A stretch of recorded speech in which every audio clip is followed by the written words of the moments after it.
G'day, folks. Welcome to another episode, actually, the first episode of Farmer James Mountainside Beekeeping. Coming at you, Farmer James, Stockbridge, Vermont, talking about my way of keeping my honeybees. I'm the number one bee farmer as far as I think. We got all kinds of bee farmers that also think they're number one as well. But let me focus on today's episode. And I'm going to talk about how my bees are surviving, and I hope they are surviving here in the Green Mountain state of Vermont. Winter beekeeping, we all know, is hard on bees. There's a lot of things that we got to look for. There's a lot of things that we pay attention to. Also, it's a great time for us to really reflect on what we did throughout the months to prepare our bees for the winter.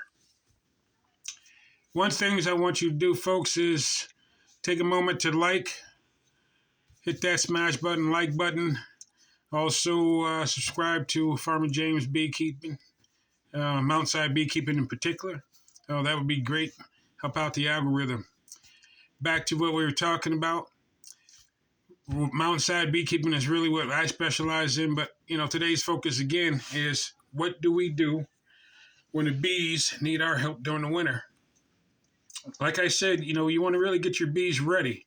So getting them ready, there's a lot of things we do, from miticide treatments, giving our bees the resources they need to supplement if they don't have what Mother Nature will provide for them. That could be, using things like I add into my supplemental feed.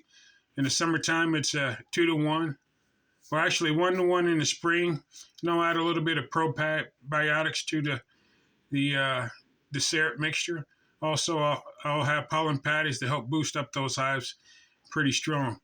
If I run into a crazy pattern like we sometimes do in the spring, where we have that late frost that could come early May, and knock all of that nice spring bloom back, as well as if we do things too hurriedly, end up with chill brood.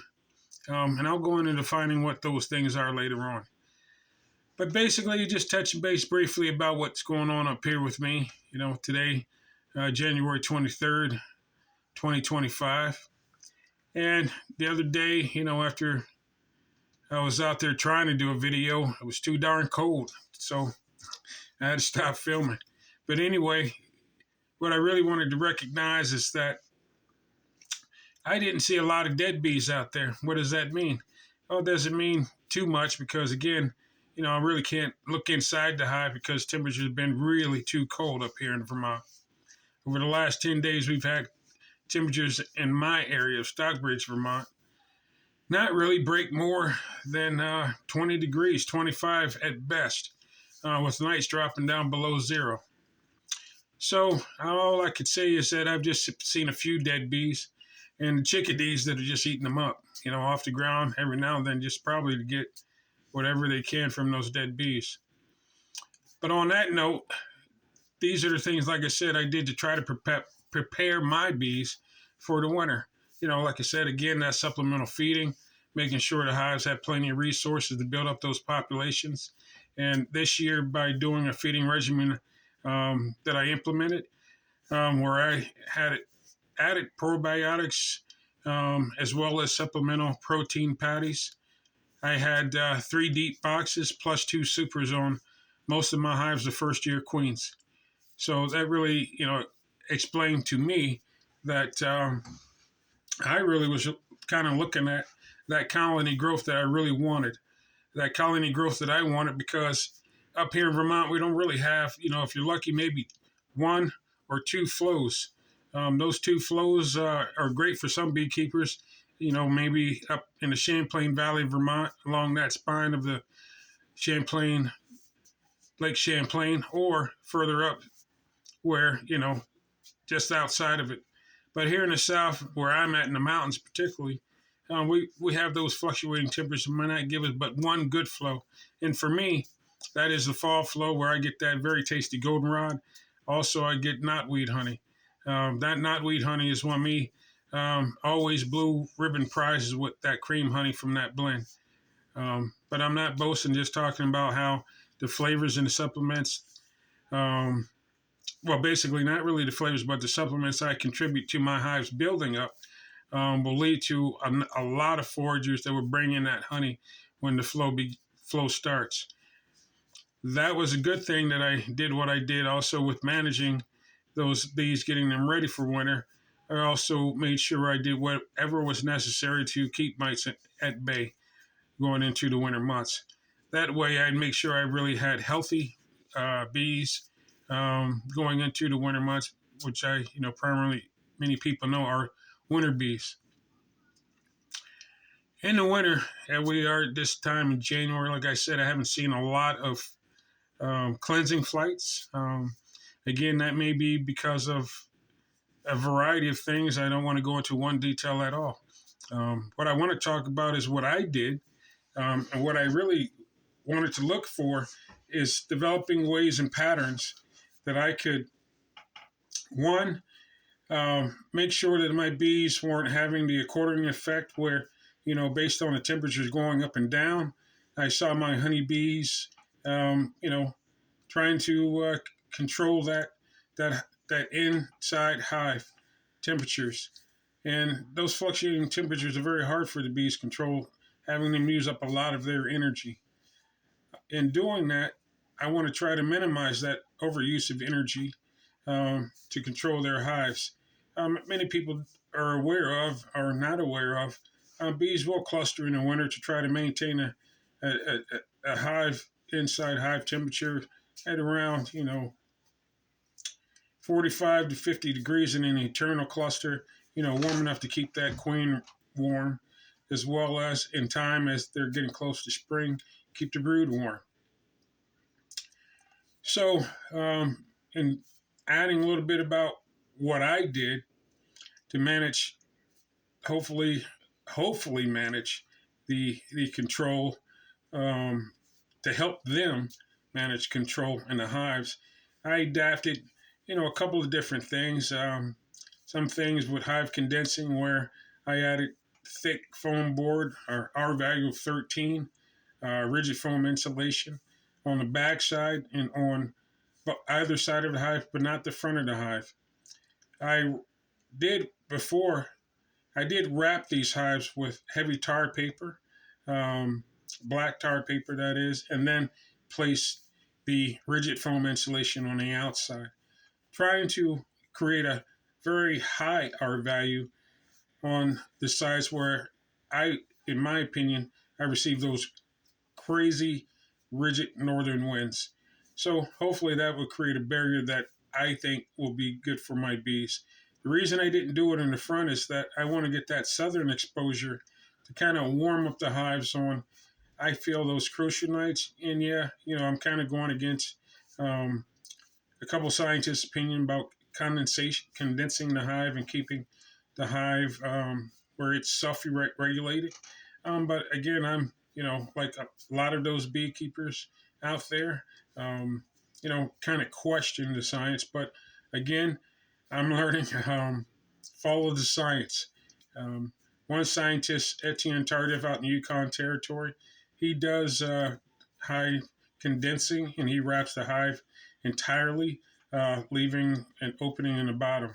I do wrap my hives entirely, leaving an opening at the bottom, but I also use screen bottom boards, and I do not seal off those bottom boards with a plastic cover.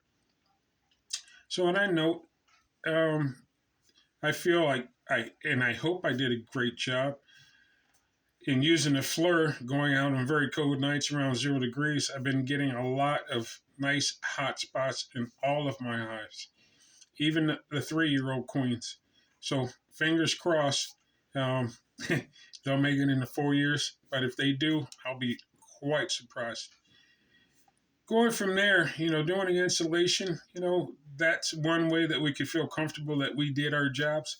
But, more importantly, I really wanted to go down my checklist of making sure I did everything possible for my bees going into the winter. So getting onto that detail of wrapping, hopefully I left enough food, that meaning I go into the winter months with two deeps and one super. Reason that is, I work mostly with Carniol and Russian honeybees or mutt bees, pretty much, you know, uh, breeding with that stock, and they overwinter well. I like using these bees, the Carniolan and Russian bees, because of the fact that they, originated from mountainous regions around the world. Carniolans, Sylvania, Russian bees throughout Eastern Europe. So, and in that in itself, also these bees acclimate and live well with the rural mite. Um, so, me myself, I don't use a lot of um, miticides. I try to, use natural and essential oils and also microbiotic products and probiotic products to aid in keeping my bees healthy. So again, like I said, I only go in with two deeps and one super on my hives with population that was once three deeps, knocking them down to two, and leaving one super. Again, I said I had three deeps high with two supers on at harvest time, only taking off the one super, and or some had a deep and a extra super, so I had to take those off and just leaving the two deeps and that one super. Like I said, fingers crossed. I did what I did. Hopefully, the bees will do their best, um, like I said, doing their best is basically making sure I help meet what they need, just maintain their health and keeping their immunity strong to get through our cold winters. On that note, again, this is my first episode. Farmer James Mountainside Beekeeping. Um, and if I'm rambling, it's because I've been busy, very involved with trying to learn as much as possible.